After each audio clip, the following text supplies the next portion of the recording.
Assalamualaikum warahmatullahi wabarakatuh. Sebelumnya perkenalkan kami dari kelompok 8. Kami di sini presentasi untuk memenuhi ujian akhir semester kami dari mata kuliah Sistem Informasi Eksekutif yang diampu oleh dosen Bapak Ikadek Dwi Nuryana STMKOM.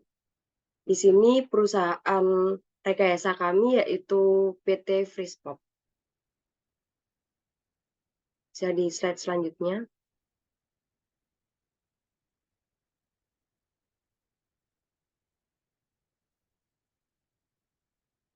Selanjutnya, kami akan memperkenalkan diri. Dari saya, yakni Alina Rusidaryadi dengan NIM 220512140003, dan rekan saya.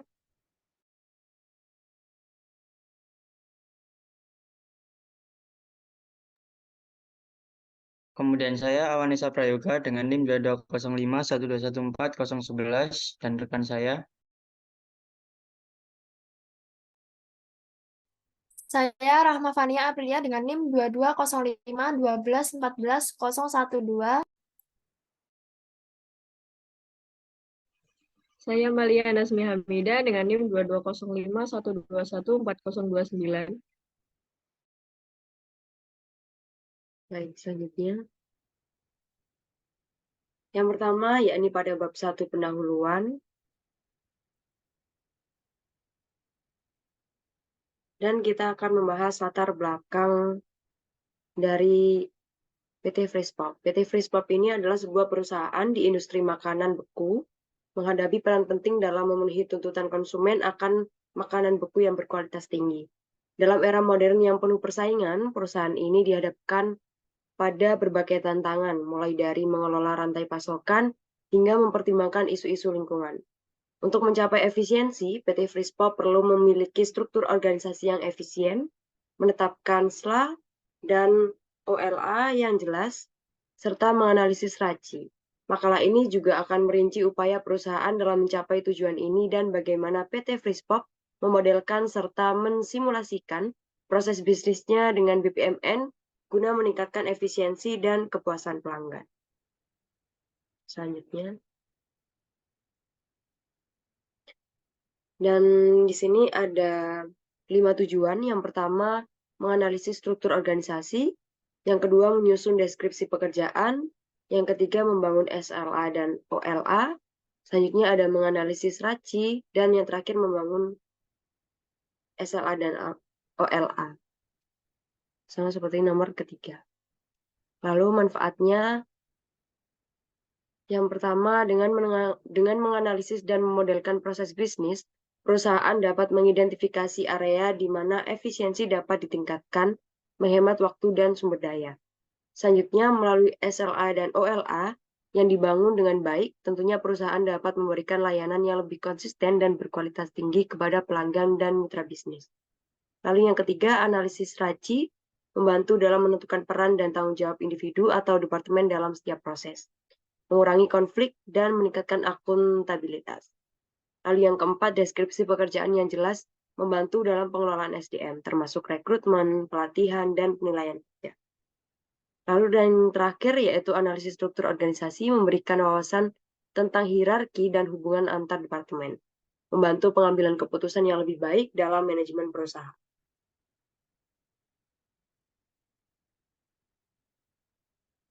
Lalu adapun visi dan misi dari PT Frispop. Visinya yakni menjadi pemimpin dalam industri makanan beku dengan inovasi dan kualitas terdepan, memanjakan pelanggan dengan beragam produk makanan beku yang lezat dan sehat. Dan misinya yaitu yang pertama menghadirkan produk berkualitas, yang kedua inovasi tanpa henti, ketiga pelayanan pelanggan terbaik, keempat keberlanjutan lingkungan, dan yang terakhir pertumbuhan dan keunggulan organisasi. Selanjutnya pada bab 2 bisa dilanjutkan oleh rekan saya. Berikutnya itu bab 2 struktur organisasi. Berikut merupakan gambar untuk struktur organisasi PT Frispop. Untuk yang pertama yaitu Dewan Komisaris.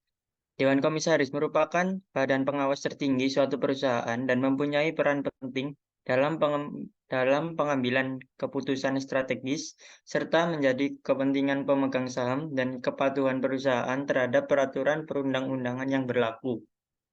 Kemudian yang kedua yaitu Direktur Utama. Direktur Utama biasanya disingkat sebagai Dirut adalah jabatan puncak dalam suatu perusahaan atau organisasi. Orang yang menjabat sebagai Direktur Utama adalah pemimpin tertinggi perusahaan tersebut dan bertanggung jawab atas pengelolaan operasional, pengambilan keputusan strategis, dan keseluruhan kinerja perusahaan. Lalu yang ketiga yaitu internal audit. Audit internal adalah proses independen dan objektif dalam suatu organisasi yang mengevaluasi dan meninjau efektivitas dan efisiensi sistem pengendalian internal, prosedur operasi, dan kebijakan perusahaan.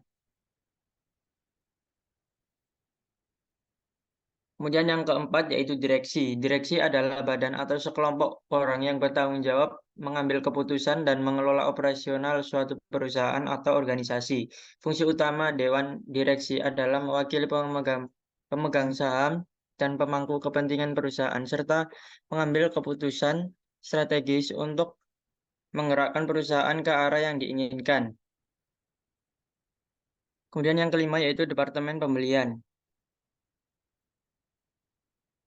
Departemen pembelian adalah unit atau departemen dalam suatu organisasi atau perusahaan yang bertanggung jawab untuk mengelola proses pembelian barang dan jasa yang diperlukan untuk operasional perusahaan. Fungsi utama Departemen Pembelian adalah memastikan bahwa perusahaan memperoleh barang dan jasa yang diperlukan dengan efisiensi, kualitas, dan harga yang kompetitif. Kemudian yang keenam yaitu Departemen Produksi. Departemen produksi adalah sebuah unit atau bagian dalam suatu organisasi atau perusahaan yang bertanggung jawab untuk mengelola dan mengendalikan proses produksi barang atau layanan yang ditawarkan oleh perusahaan. Departemen produksi berfokus pada pelaksanaan kegiatan produksi dengan tujuan menghasilkan produk yang sesuai dan dengan standar kualitas, kuantitas, dan waktu yang telah diterapkan. Lalu yang ketujuh yaitu Departemen SDM. Departemen Sumber Daya Manusia sering juga disebut sebagai HR atau Human Resources adalah sebagian atau unit dalam suatu organisasi atau perusahaan yang bertanggung jawab untuk mengelola dan mengawasi berbagai aspek yang berkaitan dengan tenaga kerja atau karyawan dalam organisasi. Departemen SDM memiliki peran penting dalam mengelola sumber daya manusia yang termasuk dalam perusahaan. Kemudian yang kedelapan yaitu Departemen Pemasaran. Departemen Pemasaran adalah suatu unit atau departemen dalam suatu organisasi atau perusahaan yang bertanggung jawab merencanakan, mengelola, dan melaksanakan berbagai strategi dan kegiatan pemasaran yang bertujuan untuk mempromosikan produk atau jasa perusahaan. Kemudian yang kedelapan yaitu Departemen Teknologi dan Informasi. Departemen Teknologi dan Informasi atau TI adalah suatu unit untuk departemen dalam suatu organisasi atau perusahaan yang bertanggung jawab merencanakan, mengelola, dan mendukung seluruh aspek keunggulan informasi dan teknologi informasi. Departemen TI berperan dalam mengelola sistem teknologi, perangkat keras, perangkat lunak, dan jaringan yang mendukung operasional bisnis serta penyimpanan data. Kemudian yang ke-10 yaitu Departemen Keuangan. Adalah unit atau divisi dalam perusahaan yang bertanggung jawab atas manajemen keuangan, perencanaan keuangan, dan pelaporan keuangan. Departemen Keuangan memiliki peran penting dalam pengelola sumber daya keuangan perusahaan, mengawasi keuangan, serta memastikan bahwa perusahaan mencapai tujuan keuangan dan keuangan mereka berjalan dengan baik. Kemudian yang ke-11 yaitu Departemen Research dan Development. Departemen Research dan Development adalah unit atau departemen dalam organisasi atau perusahaan yang bertanggung jawab untuk melakukan penelitian dan pengembangan produk. Kemudian yang ke-12 yaitu Departemen Logistik. Departemen Logistik adalah bagian dari organisasi atau bisnis yang bertanggung jawab atas perencanaan, pelaksanaan, dan pemantauan kegiatan yang berkaitan dengan manajemen rantai pasokan. Departemen Logistik berperan dalam mengkoordinasi pergerakan barang, material, informasi, dan jasa dengan tujuan untuk memastikan aliran sumber daya dan produk yang efisien dan efektif ke pelanggan akhir. Kemudian bab 3 akan dilanjutkan dengan rekan saya.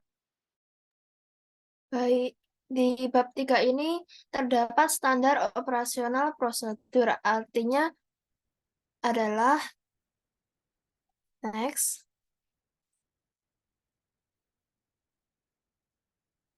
SOP atau standar operasional prosedur adalah sistem yang dirancang untuk memudahkan, merapikan, dan menertibkan suatu proses atau pekerjaan dalam bisnis agar dapat berjalan dengan benar. Nah, berikut ini adalah SOP dari PT Frispop, yaitu yang pertama dimulai dari Departemen SDM, yaitu dengan rekrutmen SDM, lalu pelatihan TI, yang ketiga yaitu persiapan bahan baku dan proses produksi produk frozen food, lalu lanjut ke proses pengadaan bahan baku yang diperlukan untuk proses produksi. Setelah pengadaan bahan baku, proses selanjutnya yaitu mengembangkan produk baru atau memperbaiki resep produk yang ada. Nah, apabila tidak sesuai, maka akan kembali kepada persiapan bahan baku. Namun jika sudah sesuai dan sudah bagus produknya, maka akan dilanjutkan ke step berikutnya.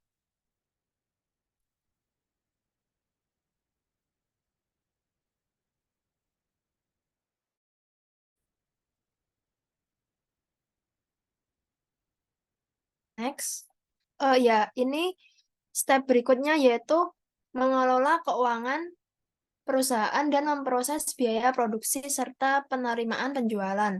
Setelah mengelola keuangan, lalu proses selanjutnya yaitu mengemas, menyimpan, dan mengirim produk ke pelanggan. Setelah itu, mengelola penjualan produk frozen food dan menerima pesanan pelanggan. Dan proses stop berhenti pada pengelolaan penjualan produk frozen food. Lalu yang bab keempat yaitu Service Level Agreement atau SLA. SLA adalah kontrak pengalihdayaan yang menguraikan tingkat layanan yang telah dijanjikan oleh penyedia dan mendefinisikan standar layanan yang harus dipenuhi oleh penyedia untuk diberikan kepada pelanggan. Di sini terdapat SLA dari PT Frispop, yaitu parameter. Pada produk quality, di sini PT Frispop menjamin 97% produk berkualitas dengan disimpan di suhu -18 derajat Celcius. Lalu pada produk availability menjamin 95% selalu tersedia sepanjang tahun. Pada bagian delivery menjamin 90% diantar maksimal 48 jam setelah pemesanan. Lalu pada safety dan quality product menjamin 90% keamanan dan kualitas terjaga sesuai regulasi. Pada customer service, 88% akan merespon pelanggan maksimal 24 jam setelah penerima laporan. Dari segi harga, 90% harga terjaga secara kompetitif. Serta dari segi packing quality, 95% kemasan aman, tidak bocor, dan disertai label.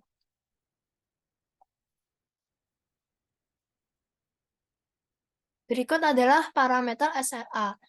Pada kualitas produk frozen food harus berkualitas dengan dipertahankan pada penyimpanan -18 Celcius atau lebih rendah untuk memastikan kualitas dan keamanan makanan yang optimal.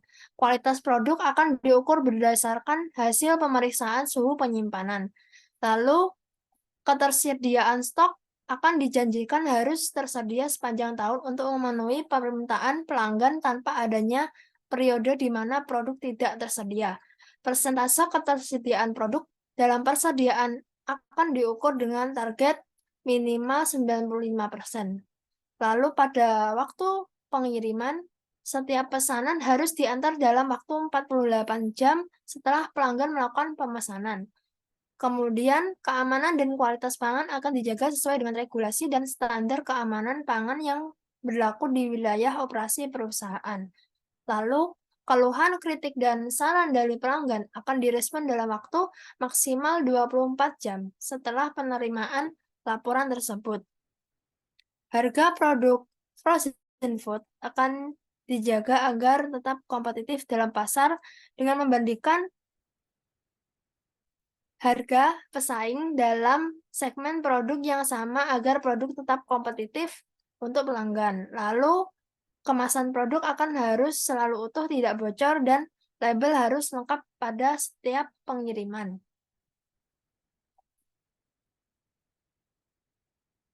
Lalu, bab 5 yaitu Operating Level Agreement atau OLA.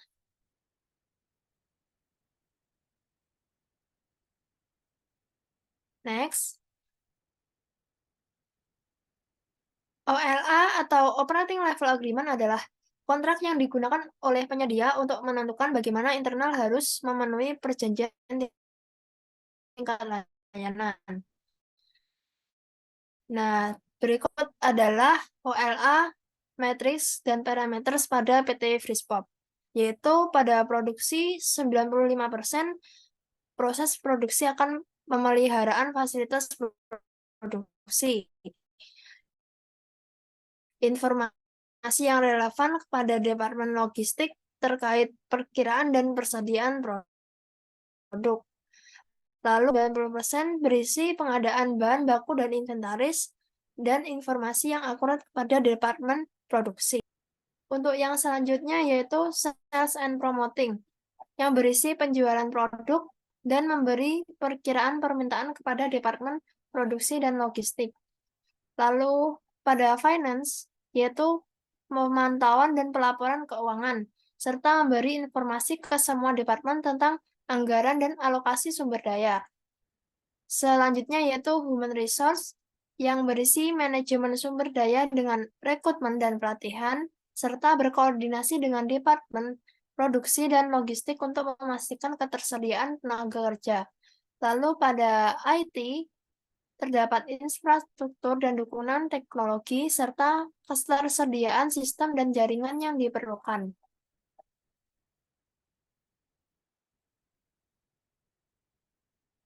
Lalu setelah itu terdapat research and development, yaitu terdapat inovasi dan pengembangan produk, serta berkomunikasi dengan Departemen Produksi tentang perubahan dalam resep atau produk baru. Yang terakhir yaitu pada logistik, terdapat manajemen stok, penyimpanan, dan distribusi produk. Lalu berkoordinasi dengan Departemen Produksi, Pembelian, Penjualan, dan Pemasaran untuk memastikan ketersediaan stok, pengiriman tepat waktu, dan pemenuhan pesanan pelanggan. Lalu bab 6 akan dilanjutkan oleh rekan saya. Berikutnya ada bab 6, yaitu analisis RACI dan BPMN PT Frispop. Next.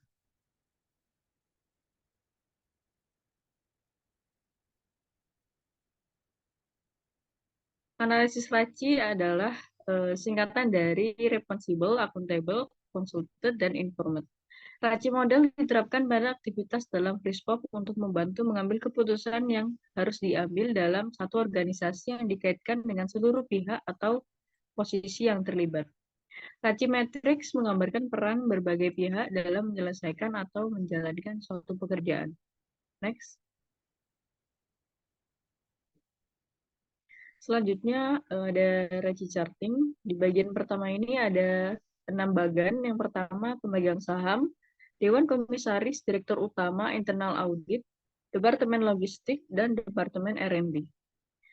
Aktivitinya yang pertama ada rekrutmen dan pelatihan karyawan, perancangan awal produk, persiapan bahan baku dan persiapan proses produksi, pengelolaan bahan baku yang akan dibutuhkan untuk proses produksi, pengawasan pada kualitas karyawan dan produk, pengembangan produk baru dan pembaruan resep, kemudian pencatatan keuangan perusahaan mulai dari biaya produksi, pengeluaran, serta pemasukan, lalu mengelola penyimpanan, pengemasan, dan pengiriman produk, mengatur penjualan produk dan pemesanan pelanggan, mengelola pemeliharaan mesin dan akomodasi, yang terakhir menerima dan merespon keluhan dan review dari pelanggan.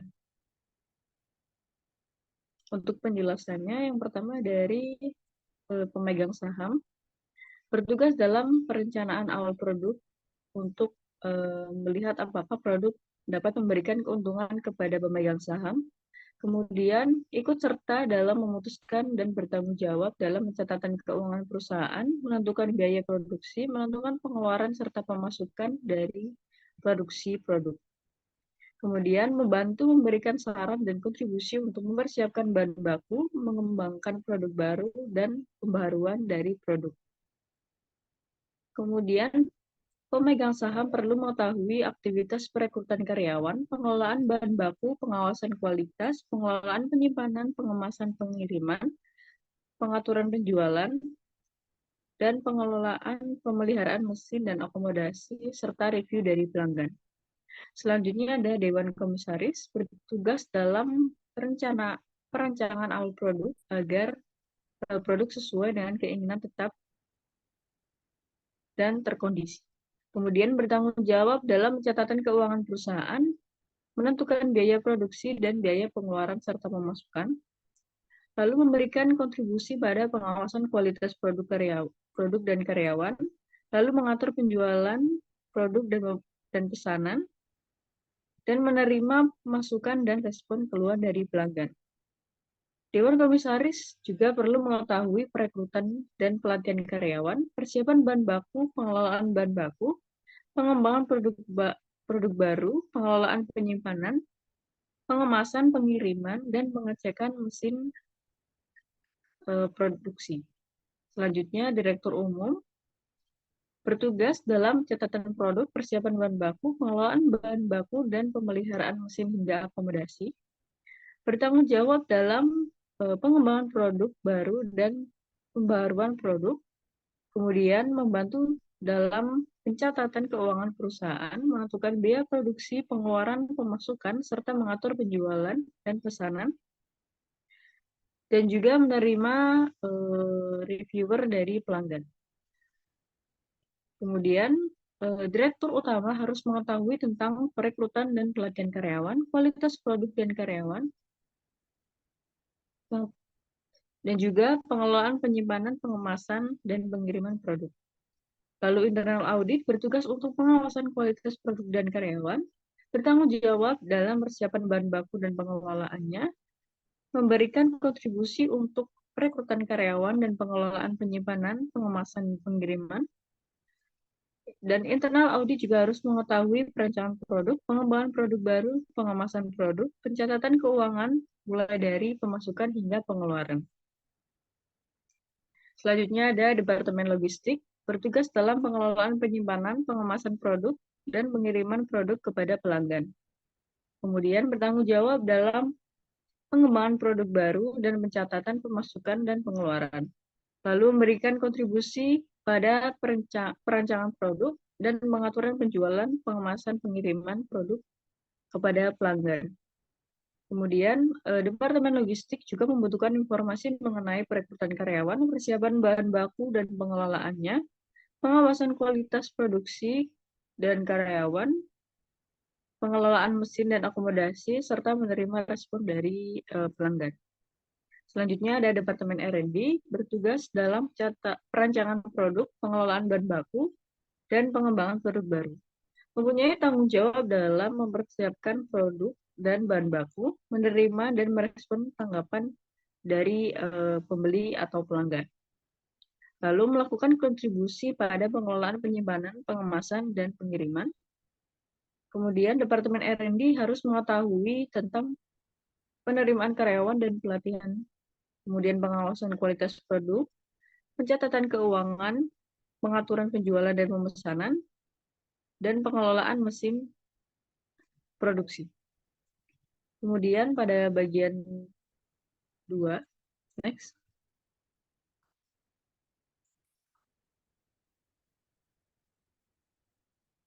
Di bagian 2 ini ada 6 bagan. Yang pertama Departemen Pembelian, Departemen Produksi, Departemen SDM, Departemen Pemasaran, Departemen Teknologi dan Informasi, dan terakhir Departemen Keuangan. Untuk aktivitinya masih sama. Untuk Departemen Pembelian, bertugas mencatat keuangan dalam pengeluaran pemasukan, serta penentuan biaya produksi agar tetap stabil dan mendapatkan profit yang sesuai. Kemudian bertanggung jawab dalam persiapan bahan baku dan proses produksi, memberikan kontribusi dalam perancangan pengelolaan bahan baku, pengembangan, pengelolaan penyimpanan, dan pemeliharaan mesin hingga akomodasi. Departemen Keuangan harus mengetahui tentang perekrutan karyawan, pengawasan kualitas, pengaturan penjualan, dan reviewer daripada pembeli. Kemudian Departemen Produksi bertugas dalam persiapan bahan baku, pengelolaan bahan baku, pengelolaan penyimpanan, pengemasan, dan pengiriman. Kemudian bertanggung jawab dalam pengawasan kualitas produksi, apakah sudah memenuhi keputusan yang awal, kemudian membantu dalam berkontribusi untuk perekrutan karyawan, pengembangan produk dan pembaharuan produk, mengatur penjualan, pemesanan, dan menerima masukan serta merespon review dari pelanggan. Kemudian, Departemen Produksi harus mengetahui perancangan produk yang akan diproduksi, pencatatan keuangan dan biaya produksi, serta pengelolaan mesin dan akomodasi. Selanjutnya ada Departemen SDM, bertugas dalam perekrutan dan pelatihan karyawan agar dapat memilih mana karyawan yang akan bertanggung jawab mengenai pekerjaan yang akan diberikan nanti. Kemudian bertanggung jawab dalam perekrutan dan pelatihan dan pengawasan kualitas karyawan, berkontribusi dalam perancangan produk, pencatatan keuangan, dan biaya produksi, pengelolaan mesin, dan akomodasi. Departemen SDM harus mengetahui persiapan bahan baku, pengelolaan bahan baku, pengembangan produk, dan pembaharuan produk, hingga review dan pengelolaan penyimpanan, pengemasan, dan pengiriman. Selanjutnya, Departemen Pemasaran bertugas mencatat keuangan mengenai pembagian biaya produksi, akomodasi, perawatan, dan pengawasan pemasukan ataupun pengeluaran. Kemudian memiliki tanggung jawab dalam mengatur penjualan produk dan pemasaran pada pelanggan. Berkontribusi juga dalam perencanaan produk, pengelolaan bahan baku, pengembangan produk, penerimaan review, dan pengelolaan penyimpanan, pengemasan, hingga pengiriman. Departemen Pemasaran harus menerima informasi mengenai perekrutan karyawan, persiapan bahan baku, pengecekan kualitas produk dan karyawan, serta pengelolaan mesin dan akomodasi. Selanjutnya, Departemen TI bertugas dalam pengelolaan pemeliharaan mesin dan akomodasi agar dapat mengurangi terjadinya kecelakaan kerja dan menerima respon review dari pelanggan yang telah membeli produk. Kemudian bertanggung jawab juga dalam perancangan awal produk untuk memperhitungkan kemungkinan produk tersebut. Kemudian berkontribusi dalam persiapan bahan baku, pengawasan kualitas pada produk dan karyawan, pengembangan produk dan pembaharuan produk, mengatur penjualan serta pengiriman. Kemudian Departemen TI harus menerima informasi dalam perekrutan dan pelatihan, pengelolaan bahan baku, pencatatan keuangan mulai dari biaya produksi, pengeluaran dan pendapatan, kemudian pengelolaan penyimpanan, pengemasan hingga pengiriman. Yang terakhir ada Departemen Keuangan, bertugas dalam persiapan bahan baku yang dibutuhkan, pencatatan keuangan mulai dari pembagian biaya produksi, pemasukan, serta pengeluaran produk agar tetap stabil. Kemudian bertanggung jawab dalam perekrutan dan pelatihan karyawan, perancangan awal produk yang akan dibuat. Kemudian melakukan kontribusi pada pengembangan produk baru, pengelolaan pemeliharaan mesin dan akomodasi, serta pengiriman produk. Kemudian, Departemen Keuangan harus menerima mengenai pengelolaan bahan baku, hasil pengawasan kualitas, pengelolaan penyimpanan, hingga pengiriman, mengatur penjualan produk dan pemesanan, dan juga menerima review dari pelanggan. Next. Selanjutnya ada Business Process Model Notation. BPMN adalah notasi grafis yang merefleksikan logika proses bisnis, dirancang untuk mengendalikan proses dan pesan antar pelaku dalam aktivitas yang berbeda, berfungsi sebagai pedoman pemodelan proses bisnis, meningkatkan kecepatan dan kualitas perancangan serta kinerja. Berikut adalah contoh dari BPMN dari PT Frispop. Di sini ada 2 start dari marketing dan produksi. Untuk produksi, standar saja mulai dari persiapan, kemudian proses produksi kemas, apakah produk sesuai dengan perencanaan awal atau tidak, kemudian akan masuk kepada gudang di operasional. Di operasional juga bisa menerima pemesanan dari marketing nanti. Untuk operasional di sini bisa membuat form pengiriman dan pemesanan. Kemudian masuk pada marketing, di sini marketing dapat menerima pesanan dari customer, kemudian memeriksa di gudang apakah barang tersebut ada atau tidak. Jika tidak, akan melakukan pemesanan pada operasional. Kemudian jika produk melakukan pengiriman faktur kepada customer,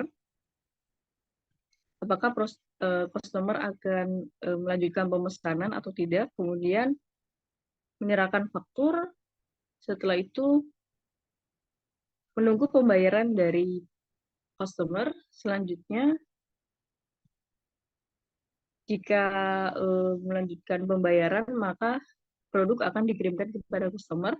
Sedangkan jika tidak melakukan pembayaran, maka pemesanan akan dibatalkan.